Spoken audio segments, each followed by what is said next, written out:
2020 में पूछा गया, 2023 में फिर आ गया, 2024 में फिर से यही सवाल, 2025 में फिर आ गया और न जाने कितनी बार ये थ्योरम पूछा जा चुका है। बोर्ड एग्जाम में हर साल ये थ्योरम बार बार रिपीट होती है। ज्यादातर स्टूडेंट ना तो इसको रट्टा मार लेते हैं या फिर फॉर्मूला याद करके कंफ्यूज रहते हैं। पर आज मैं ये थ्योरम ना सिर्फ मजे में समझाऊंगा बल्कि ऐसे समझा दूंगा कि आप ये कंसेप्ट कभी जिंदगी में नहीं भूलेंगे। तो बिना किसी देरी के स्टार्ट करते हैं।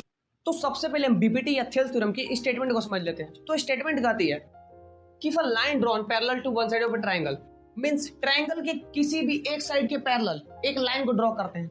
किसी भी एक साइड के पैरेलल एक लाइन को क्या कर रहे हैं, ड्रॉ कर रहे हैं, ठीक है। To intersect the other two side, अब जो बाकी साइड है, बाकी जो दो साइड है वो क्या हो जाएंगे, इंटरसेक्ट हो जाएंगे, ठीक। In distinct point the other two sides are divided in the same ratio, अब जो बाकी के दो साइड हैं वो बिल्कुल सेम रेशियो में क्या होंगे, डिवाइड होंगे। मींस अगर ये साइड और ये साइड मींस एडी और बीडी को हम डिवाइड करते हैं, ए और इसी को डिवाइड करते हैं, तो दोनों का रेशियो क्या आएगा, दोनों का रेशियो बिल्कुल सेम आएगा। मींस इधर 1/2 आ रहा है तो इधर भी 1/2 ही होगा। समझ में आ रहा है।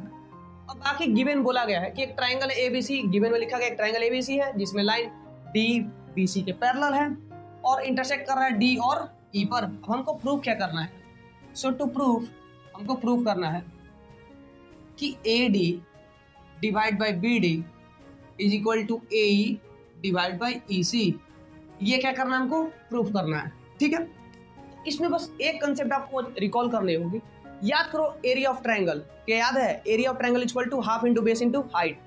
उसी कंसेप्ट का इसमें यूज करने वाले हैं। एक बात बताओ, हम ले ले ट्रायंगल ADE, मींस हम एक ट्रायंगल ले रहे हैं, ट्रायंगल ADE, ये रहा ADE, ठीक है। अब दोनों में से किसी एक हाइट को उठा लेते हैं। लेट सपोज ये हाइट को उठा रहे हैं, ठीक, EN। तो इसका इस ट्रायंगल का एरिया क्या हो जाएगा, याद करो, जिस पे ये हाइट गिरती है वो क्या होता है, ये बेस होती है और ये इसको क्या बोलते हैं, हम हाइट बोलते हैं। तो अगर इसका एरिया निकालना हो तो क्या half into base into height होगा, बिल्कुल होगा। बेस कितना है यहाँ पे, तो बेस है AD और हाइट कितना है, तो हाइट है अभी EN। क्या ये होगा, बिल्कुल होगा। अच्छा, इसी ट्रायंगल में, सेम ट्रायंगल में ADE में अगर इस बार हम हाइट माने DM, हाइट को क्या मान रहे हैं, DM, ये मान रहे हैं DM, ठीक है। तो इस बार क्या ये बेस हो जाएगा। बेस किसको बोलते हैं, जिस पे परपेंडिकुलर जो हाइट है वो बिल्कुल गिर रही है, ठीक है। परपेंडिकुलर किस पे गिर रही है, तो बिल्कुल इस पे। तो बेस इसका क्या हो जाएगा, half into base into height. अब इस बार बेस हो जाएगा इसका AE इंटू DM। क्या ये होगा कि नहीं होगा, क्या ये होगा कि नहीं होगा। ठीक इसी प्रकार अगर हम एरिया ऑफ ट्रायंगल, यहाँ पर एरिया ऑफ ट्रायंगल ADE को अगर हम फाइंड आउट करें तो हाफ इंटू, हम ले रहे हैं बेस, अभी हाइट ले लेते हैं EN को, तो बेस क्या हो जाएगा, बेस AD होगा, AD। हाइट क्या हो जाएगा, तो हाइट होगा EN। क्या ये होगा कि नहीं होगा, बिल्कुल होगा, ठीक है। इसको मान लेते हैं इक्वेशन 1, बिल्कुल सही, बिल्कुल सही। अच्छा, दूसरा इक्वेशन ध्यान से देखना, ध्यान दो। अब लेते हैं ट्रायंगल ES को, DEB को। अब कौन सा ट्रायंगल ले रहे हैं हम, DEB, ध्यान दो, DEB को, ठीक।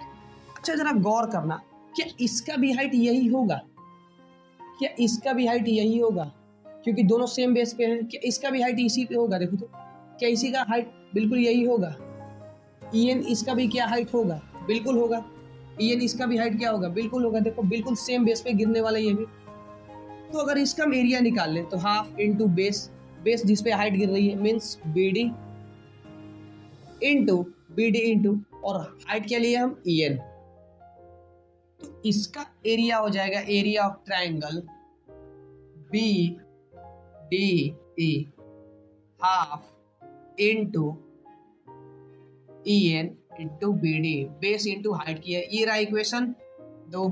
क्या यहाँ तक क्लियर हुई, बिल्कुल क्लियर हुई। अब मैं जरा इसको इरेज कर लूँ। अब अगेन यहाँ पे देखना, अगर मैं एरिया ऑफ ट्रायंगल फिर से निकालना चाहूँ, एरिया ऑफ ट्रायंगल ADE, लेकिन इस बार मैं हाइट किसको मान रहा हूँ, हाइट मान रहा हूँ DM को। इस बार हाइट किसको मान रहा हूँ, DM को।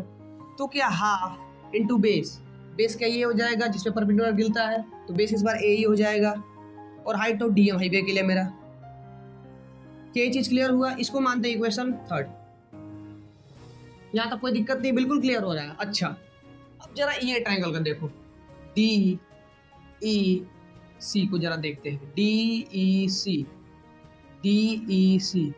क्या इसका भी हाइट क्या यही होगा? देखो डीएम होगा, बिल्कुल सेम बेस पे गिर रहा है ये चीज, बिल्कुल सेम बेस पे गिर रहा है इसका चीज।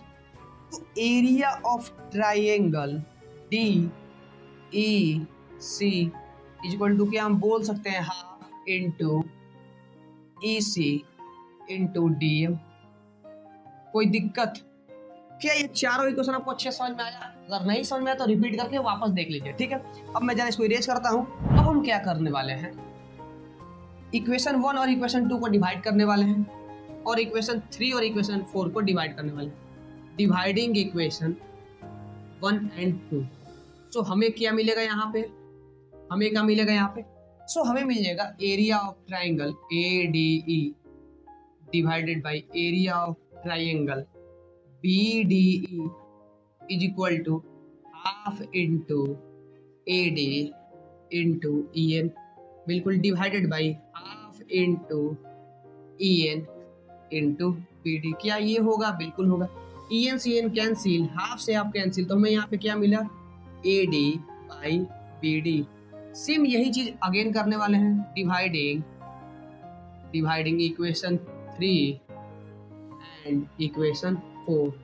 तो हमें इस बार मिल जाएगा, we get area of triangle A D E divided by area of triangle D E C will be equal to half into A into D M divided by half into E C into D M. यहाँ से D M cancel, half half cancel, तो यहाँ मिलेगा हमको ए by E सी। क्या आपको यहाँ तक क्लियर हुई? बिल्कुल क्लियर हुई। क्या area of triangle B D E C के इक्वल होगा? क्यों? याद करो वो थ्योरम क्लास 9 में पढ़े थे हम लोग कि अगर कोई भी दो ट्राइंगल सेम बेस और सेम पैरेलल के बीच बनते हैं, सेम बेस, दोनों का बेस सेम है डी, दोनों का पैरेलल सेम है, B C is parallel to D, same parallel जो बनते हैं, तो दोनों का एरिया क्या होता है? दोनों का एरिया इक्वल होता है। तो हम लिख सकते हैं area of triangle B D E is equal to area of triangle D E C के। लिख सकते हैं क्या? लिख सकते हैं, बिल्कुल लिख सकते हैं, ठीक है। अच्छा एक बात बताना, क्या डी ई सी के जगह पे हम बी डी पुट कर दें? कोई दिक्कत? दोनों तो बराबर ही है, तो इसको ऐसा लिख सकते हैं कि area of triangle A D E divided by area of triangle B D E is equal to A E upon E C. अच्छा गौर करो, ये इक्वेशन यानी इक्वेशन 5 और एक ये इक्वेशन 6, क्या दोनों का एलएचएस इक्वल है? Area of triangle AD, area of triangle BD, area of triangle AD, area of triangle BD. अगर एलएचएस इक्वल है तो क्या आरएचएस इक्वल नहीं हो गया? क्या आरएचएस इक्वल नहीं हो गया? तो ऐसा लिख सकते हैं ना, AD by BD is equal to AE upon EC, hence prove. Hope करता हूँ आपको ये थ्योरम अच्छा समझ में आया होगा। अगर कोई भी डाउट है तो कमेंट करके पूछ लीजिए, ठीक है। आज के लिए इतना ही।